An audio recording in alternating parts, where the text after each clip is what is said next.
29 septembre 2011. J'avais à l'époque 18 ans et je publie ça sur ma page Facebook. Partir en tour du monde avant mes 25 ans. Mais pour être honnête, je n'y croyais pas vraiment. J'étais juste fasciné par ces youtubeurs, ces backpackers qui exploraient le monde sur YouTube, mais je me disais que c'était un rêve inaccessible pour moi. Et pourtant, quelques années plus tard, j'ai fait exactement ça. J'ai pris un aller simple pour le Mexique, sans trop savoir où ça me mènerait. Et aujourd'hui, 4 ans plus tard, je vis entre plusieurs pays. Mais voyager à plein temps, c'est pas juste des paysages paradisiaques et des stories Insta. Dans cette vidéo, je vais te raconter l'envers du décor. Les doutes, les échecs, les moments où tout aurait pu s'arrêter, et surtout, les déclics qui ont tout changé, qui m'ont changé. Salut les gars, j'espère que vous allez bien. Je suis actuellement à Bangkok. Je suis arrivé hier et du coup aujourd'hui je suis un peu épuisé parce que voilà, j'ai dû faire mon check-in hier. J'ai passé un peu de temps à l'aéroport parce que je peux pas faire mon check-in avant une certaine heure. Bref, aujourd'hui j'essaie de reprendre mes petites habitudes parce que je vais passer un mois ici à Bangkok. Et je me suis dit qu'aujourd'hui, comme ma journée est un peu désorganisée, j'ai envie de vous parler de comment j'ai réussi à avoir ce style de vie, comment j'ai commencé à voyager. En fait, là, je suis en route vers un 7-Eleven pour acheter des bouteilles d'eau parce que hier, j'ai complètement oublié d'acheter ça. Le retour à une vie normale. Là, je viens de passer un mois en Chine avec ma sœur. On fait des vidéos pour un projet qu'on a. Mais je suis content d'être nouveau seul parce que je peux en prendre soin de moi de nouveau et je ne serai pas en train de travailler toute la journée. Et mon petit pack d'eau, je vous avoue qu'aujourd'hui, je me suis réveillé super tard. J'ai un peu traîné dans mon lit. Je me suis dit, en fait, cette semaine, je vais me la prendre tranquille. Je vais me baigner un petit peu. Bon les gars, pour tout vous expliquer, il faut revenir en 2021. En 2021, j'ai 25 ans. Je suis perdu dans la campagne en Normandie et je suis directeur d'un restaurant. Et du coup, je suis en train de couper des patates parce que j'ai pas assez d'employés. Et du coup, quand j'ai terminé de couper mes patates, en fait, je peux enfin rentrer chez moi. Il est environ 4-5 heures du matin. Au loin, tu vois, quand je sors du bâtiment, je vois déjà le soleil qui se lève et je me dis, putain, j'ai plus que 4-5 heures avant de reprendre le prochain service. En fait, ce truc-là, c'était pas la première fois que ça m'arrivait. Ça faisait au moins un mois que j'étais en train de travailler à fond tous les jours comme ça, que j'étais en train de me donner. Et c'était pas période, parce que dans la restauration, il y a toujours des périodes qui sont plus occupées et des périodes moins occupées. Et dans les périodes moins occupées, tu vois, je partais à l'étranger, je partais voyager. Et en fait, c'était cool. Je profitais vraiment quand je partais à l'étranger, je me sentais vraiment libre. Et à chaque fois, je revenais dans ce quotidien et je me disais, j'avais toujours l'impression d'être enfermé dans cette boucle, tu sais, où je pars en voyage, je profite. Et tu vois, il y a toujours cette peur du retour où je sais que je vais devoir revenir à mon quotidien et ensuite devoir travailler à fond. Mais pourquoi en fait? Et tu vois, à ce moment-là, j'avais vraiment tout. Enfin, de la perspective de mes parents. J'avais un bon salaire, j'avais un appartement de fonction, j'avais une voiture de fonction. Bref, j'avais presque pas de frais pour moi. J'avais réussi à créer une bonne équipe dans mon entreprise. Et puis, j'avais une copine, j'avais mon chien, etc. Bref, la vie, elle était tranquille. Mais là, à ce moment-là, en fait, je suis dans le parking du restaurant. Je sens qu'il n'y a plus que 4-5 heures à dormir, je suis épuisé. Et à ce moment-là, je fumais parce que j'étais super stressé. Et en fait, ce soir-là, c'est vraiment ce moment où j'ai eu le déclic qu'en fait, il y avait quelque chose qui n'allait pas dans ma vie, que je sentais que j'étais pas heureux, que je me suis vraiment remis en question et que je me suis dit, ok, bon, et si je quittais tout? Bon, les gars, vous ne croirez pas à ce qui s'est passé entre-temps, entre la séquence que j'ai faite juste avant et maintenant.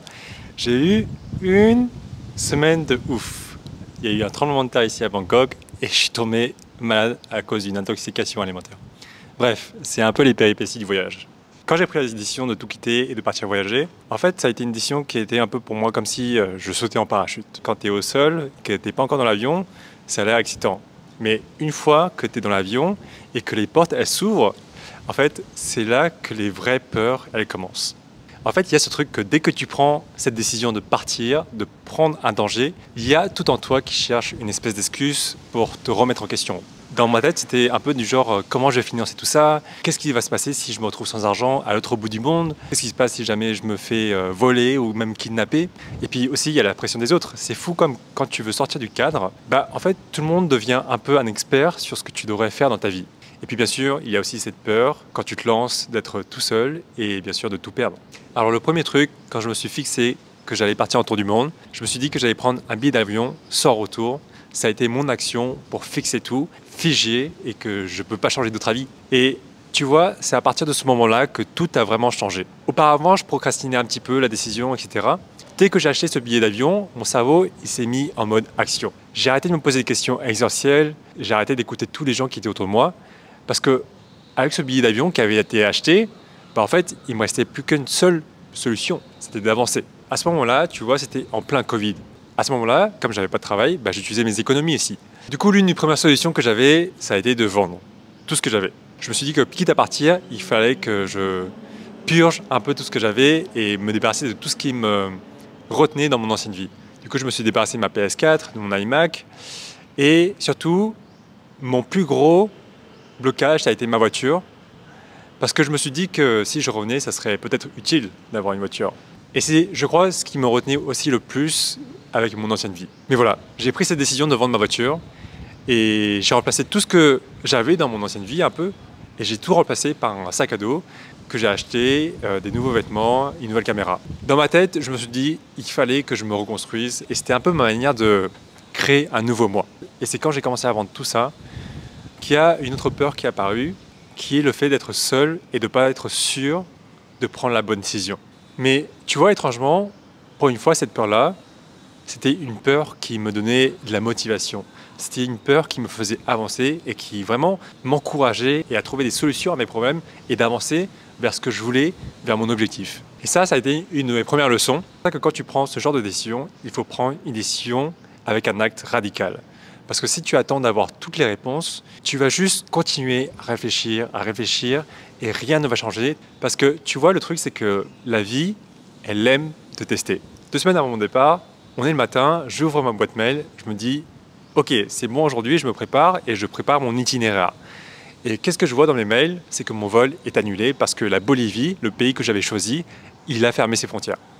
Et là, du coup, je me retrouve avec un gros moment de solitude et je me dis que putain, je pars pas. Et mon rêve, tout ce que j'ai préparé, tout ce que j'ai vendu, ça sert à rien en fait.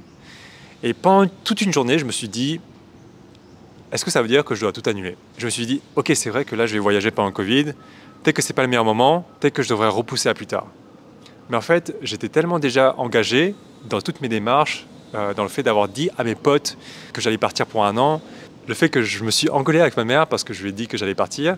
Tu l'auras compris, j'étais tellement déjà engagé que, en fait, je me suis dit, ça aurait été trop idiot de faire machine arrière. Au fond de moi, je me suis dit, ah putain, si je pars pas là maintenant, je vais juste avoir l'air d'une poule mouillée. Alors ce que j'ai fait, c'est que j'ai pris un billet de dernière minute pour le Mexique. Et cette première expérience de voyage, elle m'a appris une chose. C'est que la peur, en fait, elle ne disparaît jamais. Mais si tu te forces à avancer malgré elle, en fait, elle te transforme. Le jour du départ, ça a été un moment vraiment triste pour moi de quitter mes sœurs. Quand l'avion a décollé, c'était un espèce de mélange de soulagement, d'excitation et aussi de beaucoup de peur. Parce que le grand saut était fait, mais devant moi, j'avais toute cette inconnue et je ne savais vraiment pas où j'allais atterrir. Du coup, je suis arrivé au Mexique et la première chose que tu remarques quand tu voyages en dehors de la France, c'est que la vie en France est super chère comparativement à tous les autres pays. Du coup, quand j'ai démarré mon voyage, j'ai démarré avec environ 10 000 € que j'avais économisé. Et c'est ce qui m'a permis de faire ma première année de tour du monde. J'ai fait 3 mois au Mexique, ensuite j'ai fait environ 2 mois au Guatemala et j'ai fait 5 mois en Colombie. Et les premiers moments où quand je suis arrivé au Mexique, ça a été des moments vraiment de pure liberté. Ça a été d'abord ce moment de me dire ok, c'est bon, là je réalise vraiment mon rêve et que c'est vraiment quelque chose que je suis en train de réaliser. C'est la première étape qui m'a fait le petit déclic que tes rêves dans cette vie, c'est possible de les réaliser à partir du moment où tu t'y mets vraiment et que tu te colles un pied au cul. Mais du coup, après ces 6 mois en Colombie, je suis tombé face à un petit dilemme, c'est que voilà, j'avais un choix à faire. J'avais assez d'argent pour aller au Pérou, pour passer 3 mois, mais cette somme, en fait, elle ne me permettait pas d'avoir un billet de retour pour rentrer en France parce que le Pérou jusqu'à la France, c'est assez loin. Et je crois que le billet d'avion, à l'époque, il coûtait environ 1 000 € pour retourner en France depuis le Pérou.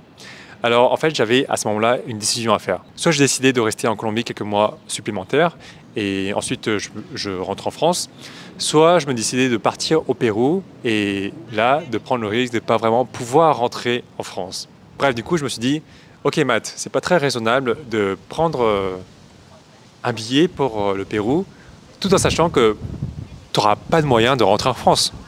Du coup, j'ai pris la décision la plus raisonnable pour moi et j'ai décidé de prendre un billet d'avion pour le Pérou sans aucune garantie de rentrer en France. Ouais, je sais, c'est très intelligent de ma part. Je sais pas, mais il y avait cette idée de rentrer en France après presque 1 année qui vraiment m'attirait pas du tout.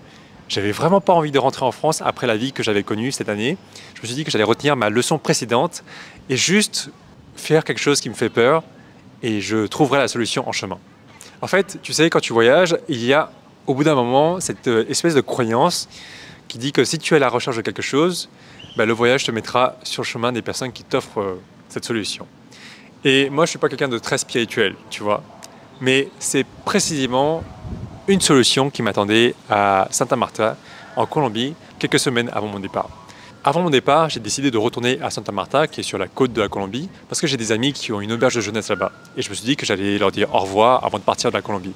Et en fait, il y a un soir où j'ai rencontré une voyageuse chinoise avec qui j'ai discuté et auquel on est devenus amis. Et elle m'a dit qu'elle connaissait d'autres Chinois qui habitaient à Medellín. En fait, cette première rencontre, elle m'a conduit à dîner avec un groupe d'amis qui étaient chinois. Parmi ce groupe d'amis, je me suis bien entendu avec une et elle m'a dit comment elle faisait, elle, pour gagner de l'argent en ligne en enseignant le chinois.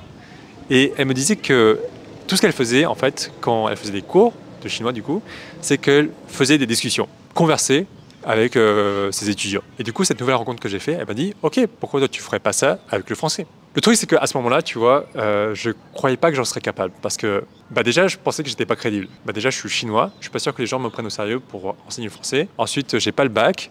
Et surtout, moi, personnellement, je fais encore des fautes d'orthographe dans mes mails. Et c'est véritablement quand je suis parti au Pérou et que j'ai vu que mon compte en banque, il se mettait de plus en plus bas, que j'avais presque plus d'argent, là, à ce moment-là, je me suis dit « Ok, bon. » Il faut un truc pour que je gagne de l'argent. Du coup, j'ai lancé ma candidature et j'ai été accepté dès la première semaine. Et en fait, contrairement à ce que je pensais, ça a fonctionné super bien pour moi et dès le premier jour.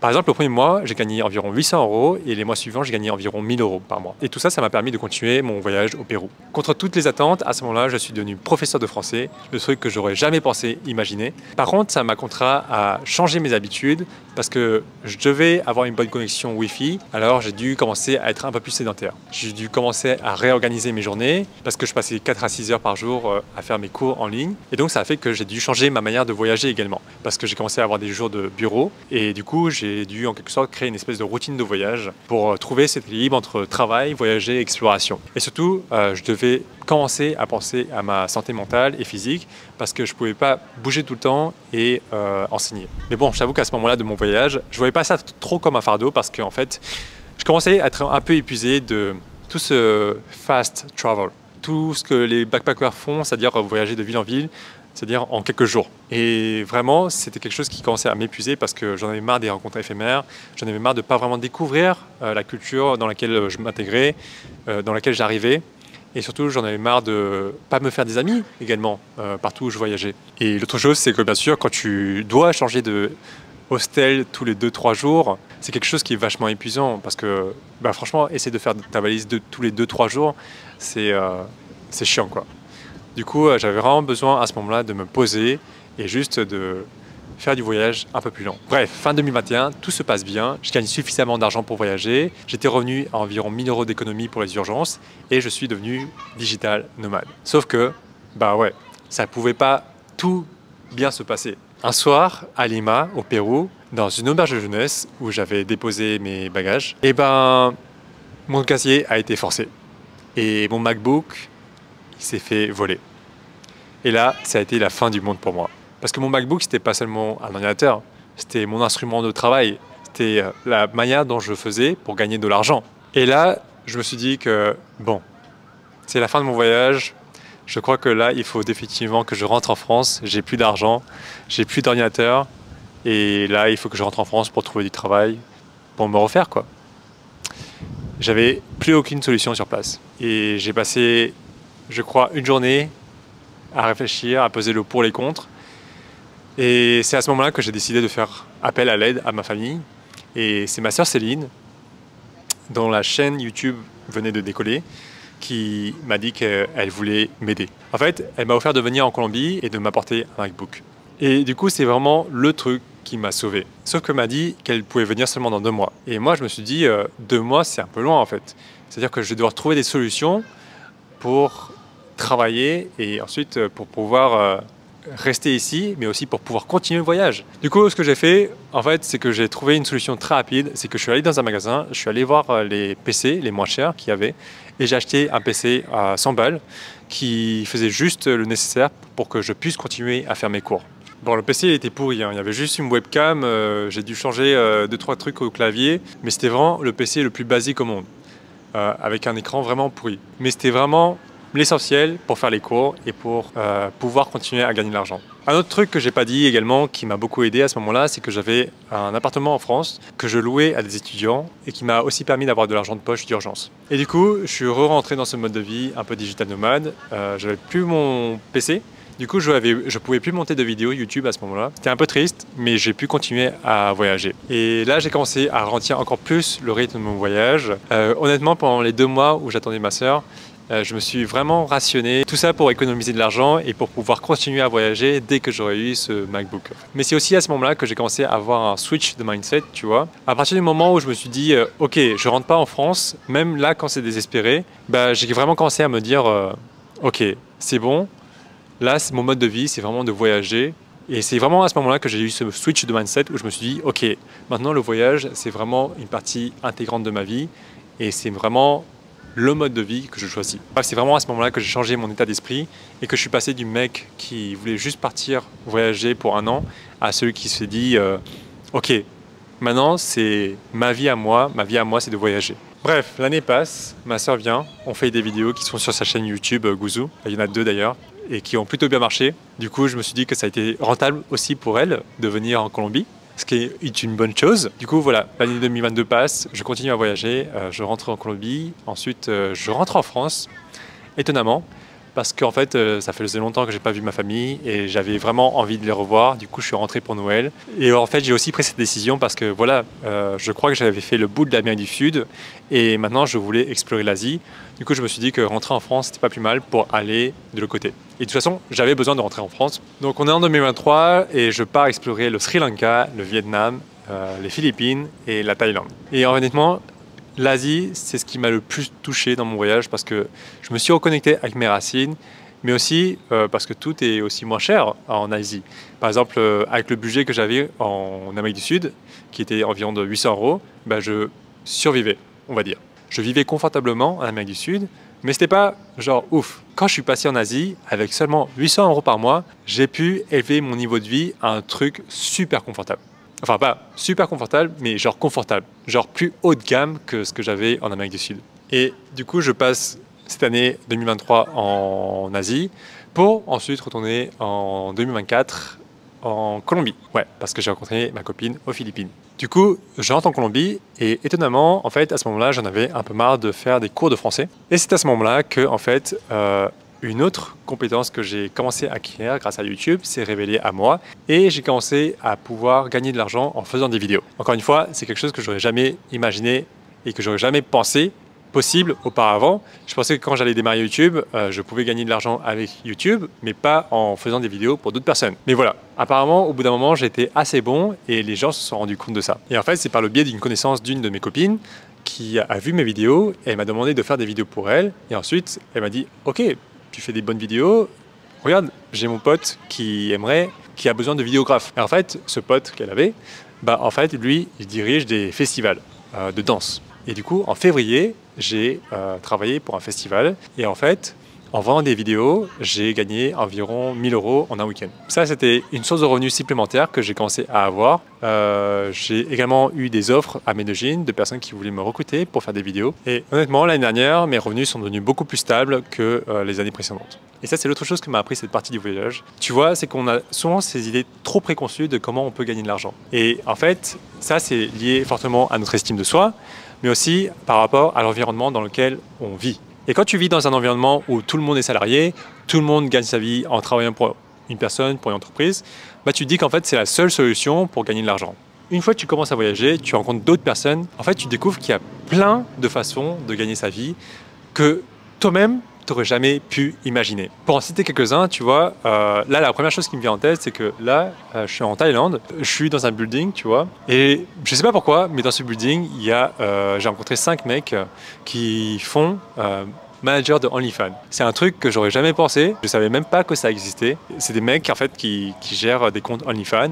De meufs. Bref, je ne vais pas rentrer trop en détail par rapport à ça. J'ai une amie que j'ai rencontrée qui est millionnaire et elle gagne sa vie en vendant des services de psychologie. J'ai la personne qui m'a recruté pour le festival qui, lui, gagne de la vie grâce à la danse Et en faisant des festivals, tu te rends compte en fait qu'il y a plein de moyens de gagner sa vie auxquels tu t'attends pas et que tu peux pas voir depuis juste là où tu es en fait. Et tu as vraiment besoin de ce changement d'environnement et de rencontrer de nouvelles personnes pour qu'ils te disent ok, tu vois, ça c'est comment je fais et ensuite peut-être que toi tu peux faire la même chose. C'est une des choses que je me suis rendu compte, c'est qu'on a trop d'idées préconçues par rapport à comment on peut gagner de l'argent. Et en fait cette deuxième partie, elle m'a vraiment fait réaliser combien j'avais des croyances limitantes vis-à-vis de l'argent. Voyager, ça m'a permis de réaliser qu'on peut tous devenir doués dans quelque chose, on peut tous gagner de l'argent dans quelque chose qui est vraiment différent d'un travail salarié, et surtout qu'on peut gagner de l'argent en développant une compétence soi-même, même si on part de zéro et même si ça ne semble pas évident. Avec tous les freelances que j'ai rencontrés dans des boulots que j'aurais jamais pensé, avec toutes les personnes que j'ai rencontrées qui font du travail de consulting dans des domaines que je connaissais même pas moi, je me suis rendu compte en fait qu'il y a toujours une personne qui recherche ses compétences. Et l'argent en fait ça peut juste provenir de sources qui sont totalement inattendues. Et ce que j'ai envie de faire avec cette vidéo, c'est vraiment d'encourager les gens, vraiment d'explorer, de rencontrer des gens, d'apprendre, de se perfectionner dans quelque chose qu'ils aiment ou surtout dans une compétence qu'ils aiment. Parce que si tu ne te mets pas dans la position où tu découvres d'autres horizons, en fait, tu risques vraiment de manquer, de passer à côté de quelque chose que tu peux aimer et qui va t'apporter vraiment des opportunités que tu t'attendais pas en fait. Vraiment, le message de cette vidéo, c'est vraiment de sortir, d'explorer parce que ça va vous ouvrir l'esprit.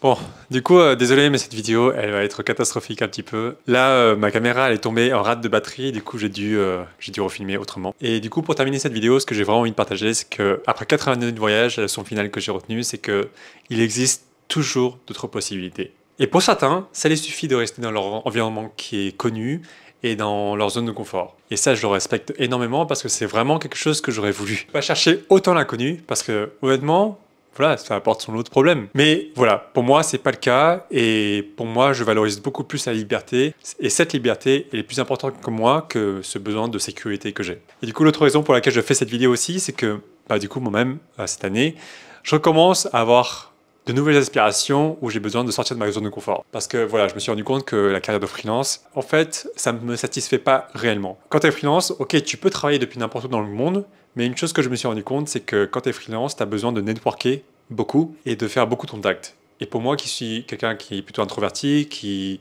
quand il s'adresse à d'autres personnes, perd beaucoup d'énergie, en fait, je me suis rendu compte que c'est pas quelque chose qui est vraiment pour moi. Et moi, en fait, ce que j'aime réellement, c'est juste de créer quelque chose, en fait. Et du coup, c'est pour ça que cette année, j'ai décidé de me remettre à fond dans l'entrepreneuriat et j'ai commencé à travailler, du coup, avec ma sœur sur sa chaîne Gouzou. Et d'ailleurs, c'est l'un de mes revenus principaux maintenant. Et c'est ce qui me permet de continuer à voyager. Du coup, on a également décidé de créer une chaîne ensemble aussi qui s'appelle Gouzou Bro, où on vous fait découvrir la Chine. Du coup, n'hésitez pas à aller nous suivre dessus. J'ai aussi des projets personnels, bien sûr, notamment avec cette chaîne YouTube. Et puis, bien sûr, j'ai envie de lancer des projets personnels aussi cette année, notamment revenir sur cette chaîne YouTube. Et du coup, sur cette chaîne YouTube, ici, en fait, il y a beaucoup d'idées que j'arrive pas à exploiter parce que j'ai trop d'idées en fait. Et je me rends compte que parce que je suis un peu perfectionniste et parce que j'ai vraiment envie de faire ces idées vraiment bien, parfois ça fait que tout reste à l'état de papier.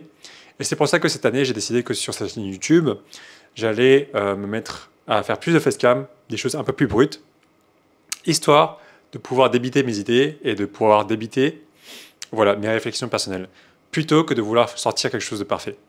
Et puis voilà, beaucoup de projets pour cette année, beaucoup d'ambition pour cette année aussi. J'ai vraiment envie d'arriver à un confort personnel où j'ai plus vraiment besoin de m'inquiéter de l'argent. Et c'est vraiment mon objectif pour la fin de cette année. Et voilà. Bref, merci beaucoup d'avoir regardé cette vidéo. Ça a été un peu long, je sais. Mais merci de me suivre sur cette chaîne YouTube. Surtout, n'hésitez pas à me mettre en commentaire s'il y a des choses que vous avez envie de voir, s'il y a des choses dont vous avez envie que je parle. Surtout, n'hésitez pas, je reprends un peu cette chaîne YouTube à zéro. Prenez soin de vous les gars et à très vite. Tchou.